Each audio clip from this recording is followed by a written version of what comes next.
Many of our community members are concerned about how fast the vaccine was developed. Can you explain how they developed the vaccine so quickly?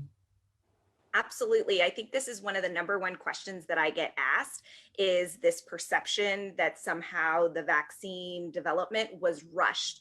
Also, there is that perception because of the fact that we named our vaccine development Project Warp Speed. So you can't blame people for thinking that this was rushed, right?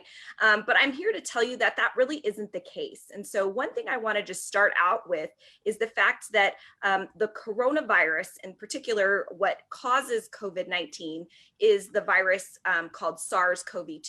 And the reason why it's called SARS-CoV-2 is because it's about 80% genetically similar to the SARS virus. And so if we look back at when SARS actually was identified in Asia, that was in 2002. And so that genetic sequence of that virus was done then. And that is really what started the ball rolling with research on how to potentially provide a vaccine to that particular virus. We also had MERS, which is Middle Eastern respiratory virus that came to being in 2012. Luckily, that did not reach the same levels as SARS infection and was really limited to one geographical area.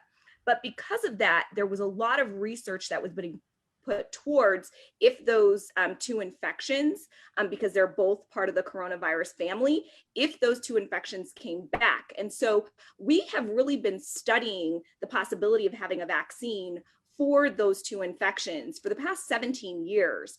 And we did actually test a vaccine in 2018, specifically against MERS. So when you think about all of that research, we were really very lucky that we had that as a starting point in 2020 when we sequenced the genetics of SARS-CoV-2 in January of 2020.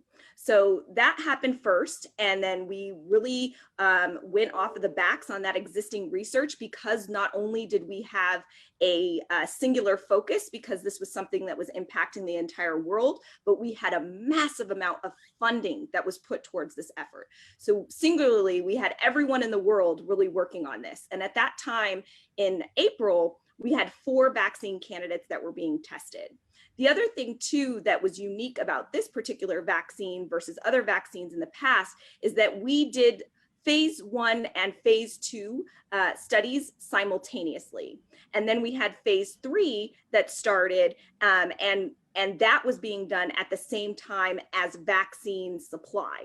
So the fact that we had massive amount of fundings, the benefits of the existing research on both MERS and SARS virus really helped with the development of getting this from sequencing to vaccine EUA, which was in December of this past year. And then from that EUA that was issued in December of 2020, we had the first vaccine being administered in New York in December 14th.